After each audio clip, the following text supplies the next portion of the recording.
আসসালামু আলাইকুম। সবাইকে জানাই জুম্মা মোবারক ও পবিত্র শবে বরাতের শুভেচ্ছা। সবাই কেমন আছেন? আশা করি সবাই ভালো আছেন।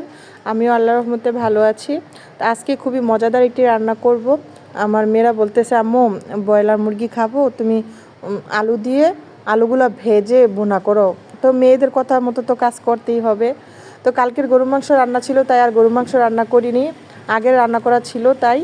তো এখানে হলুদের গুঁড়া, মরিচের গুঁড়া, লবণ, জিরার গুঁড়া ও আদা রসুন বাটা দিয়ে এখানে 2টা মুরগি ছিল, দিয়ে ভালোভাবে মুরগিটাকে আমি মাখিয়ে 30 মিনিটের জন্য রেখে দেবো। তারপর আমি মুরগিটাকে রান্না করব। এইভাবে কিছুক্ষণ হালকা মশলা দিয়ে মাখিয়ে রেখে রান্নাটা করলে ভালো লাগে। তারপর আমি একটা প্যানের মধ্যে কিছু পেঁয়াজ বেরেস্তা করে নিচ্ছি। পেঁয়াজ বেরেস্তা অর্ধেকগুলো উঠিয়ে নিব, তারপর কিছু রেখে দিব।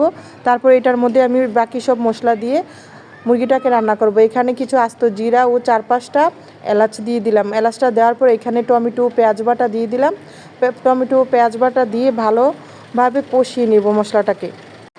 তারপর পেঁয়াজ আর টমেটো বাটাটা এটা ভালোভাবে কষানো হয়ে গেলে তারপর এখানে একে একে সব মশলা দিয়ে দিব।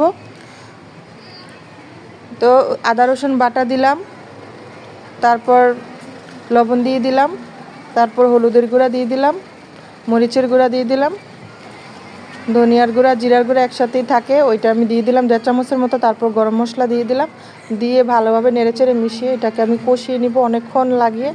যতই কষানো হবে ততই মজা হবে।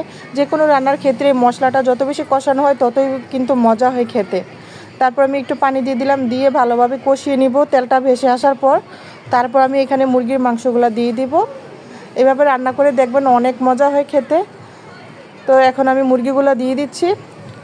মুরগিগুলো দিয়ে ভালোভাবে তরকারিটাকে কষিয়ে নেব। ভালোভাবে কষিয়ে নেওয়া হয়ে গেলে তারপর আমি এখানে আলু দিয়ে দেব। তো ভালোভাবে কষিয়ে নিচ্ছি। দেখুন মুরগির কালারটা কিন্তু মাশাআল্লাহ অনেক সুন্দর আসছে। এই যে মশলাটাকে কিন্তু ভালোভাবে কষাতে হবে, কষালেই কিন্তু তরকারির কালারটা দারুণ আসে। তো এখন এটাকে আমি ঢেকে ভালোভাবে কষিয়ে নিব। অন্য চুলায় আমি কিছু আলু ভেজে নিচ্ছি। অনেক দিন ধরে আলু ভেজে মুরগি ভুনা করা হয় না, অনেক দিন ধরেই আলুটা ছুলিয়ে এইভাবে তরকারিতে দিয়ে দিয়ে ভাজা করে আর রান্না হয় না। তো যাই হোক, মুরগিটা কষিয়ে নিচ্ছি। মুরগিটা ভালোভাবে কষানো হয়ে গেলে তারপর আলুগুলা দিয়ে দিব।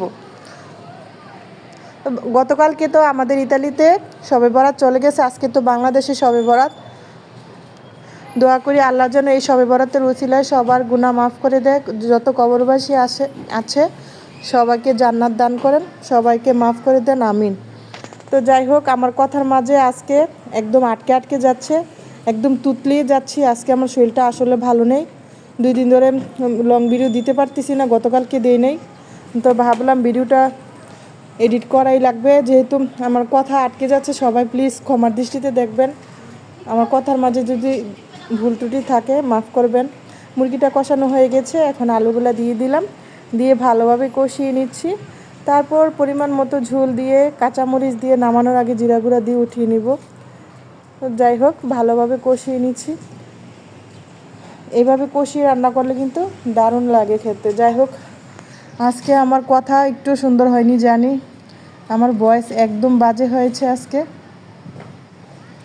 তো কে কোথায় থেকে ভিডিওটা দেখতেছেন কমেন্টে অবশ্যই জানাবেন। আমার ভিডিওটা যদি ভালো লাগে কমেন্টে জানাবেন, আর আমাকে ফলো দিয়ে পাশেই থাকবেন, লাইক কমেন্ট শেয়ার করবেন যদি ভালো লাগে ভিডিওটা।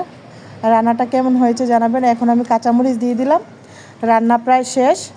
আমি রান্নার শেষ মুহূর্তে বেশিরভাগ সময় কাঁচামরিচটা দিই।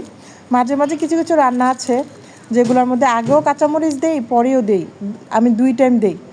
আর মুরগি বা মাংস রান্নায় আমি একটু লাস্টে কাঁচামরিচটা ইউজ করি, তাহলে ফ্লেভারটা কিন্তু খুব দারুণ আসে।